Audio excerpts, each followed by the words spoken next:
a student organization, workers' union, civic organizations, civil society formations, a women's league, which already the process of constituting has begun.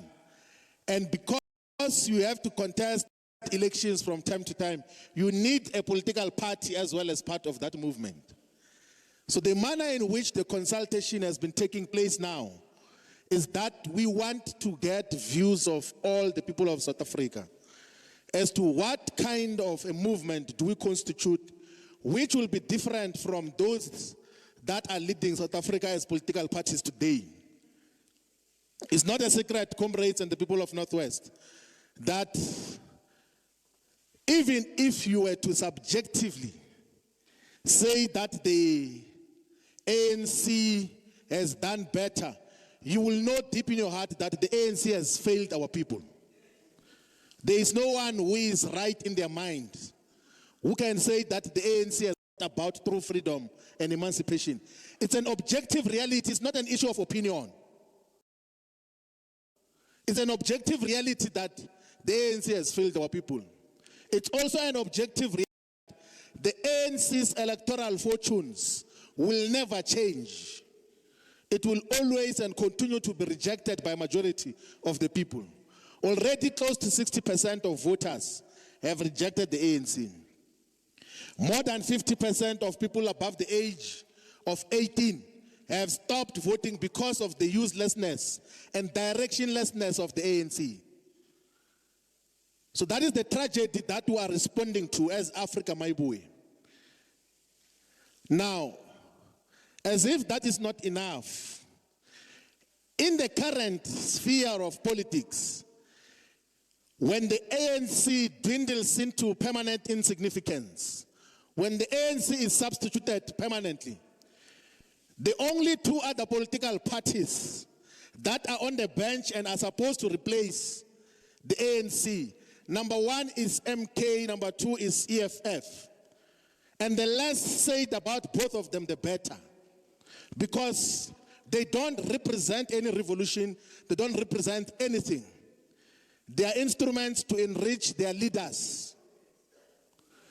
They are instruments to enrich their liars, the lying leaders who take media platforms to tell lies to the people of South Africa.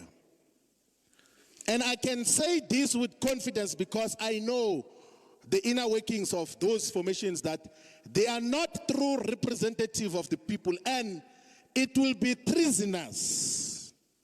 It will be betrayal of the people of South Africa if we do not tell them that some of these formations that pose as if they represent you, they don't represent you. And that is what we have to do, have an obligation to do. But that will not constitute not even 2% of the work that we have to do. The work that must obsess all of us as Africa, my boy, is to define our own future as to what kind of a movement do we want to build that will bring about true freedom and emancipation to all the people of South Africa. What kind and character of a political formation should represent the people of South Africa? It's not a secret that our people are getting poorer every day. You know, not only here in the meeting which we had earlier, in all the meetings that we had in Mpumalanga, in Limpopo, in the Eastern Cape, everywhere, they say that the last time a black government was able to deliver basic services was when those governments were the homelands or Bantustans. But these governments of today, of supposed liberation forces, are failing to look after our people. So we are here to listen attentively as to what is to be done, what type of formation do we constitute, and how do we move forward.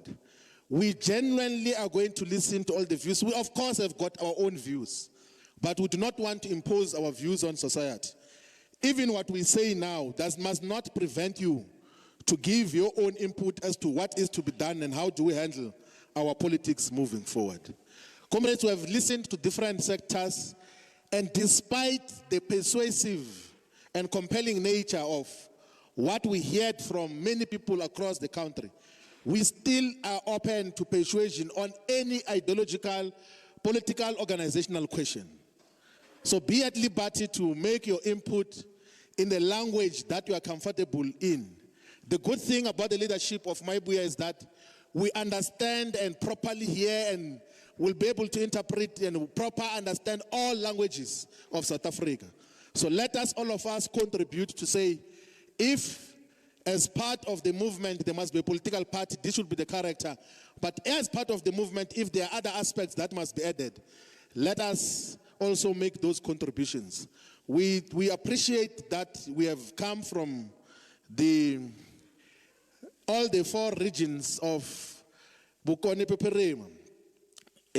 I say it's the regions that are named after the doctors of Ngaka Mudiri Mulemar, of Dr. KK, who has got an honorary doctorate, the first president of the liberated Zambia, and the region of Dr. Ruth Skhomotsi Mompati, there by Greater Taung, and then here is Bojanala, which has got massive potential with lots of mineral resources and strategic value. Here in Rustenburg, in Madibeng, in Gauteng, River, in Moratel, everywhere, there is strategic value that comes out of this province. It's a province where the post-1994 government killed defenseless workers. So workers were killed in Marikana when President Zuma was the president of the state and government, and Cyril Ramaphosa was the businessman who was agitating the police to kill workers in Marikana. On the 16th of August 2012, and I had the opportunity that the first meeting after the massacre, I went to convene a meeting of workers in Marikana on the 17th of August, the morning after the massacre. The first meeting of workers, I convened that. I had gone there with Cindy Somagaca and a guy called Andabiki. And I'm the one who called, there's a story where someone says workers called him to come to Marikana. It's not true, it's me who called someone who is the president of an organization now that please come to Marikana and speak to workers. Called workers, and we've been championing their interest.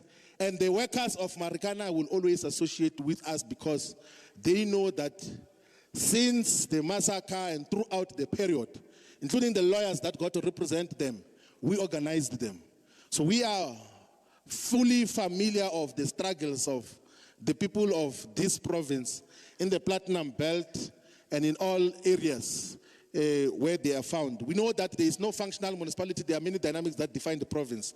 But we are here today to listen attentively to all of you to give us guidance as to what is to be done. And we genuinely are going to take your inputs and guidance much more clearly. So the Deputy National Convener is going to chair the meeting, and then we must, all of us, make quick, impactful interventions so that as many as possible of us are able to make contributions to shape the nature and character of Africa Maibuye movement, which is going to lead South Africa in the foreseeable future.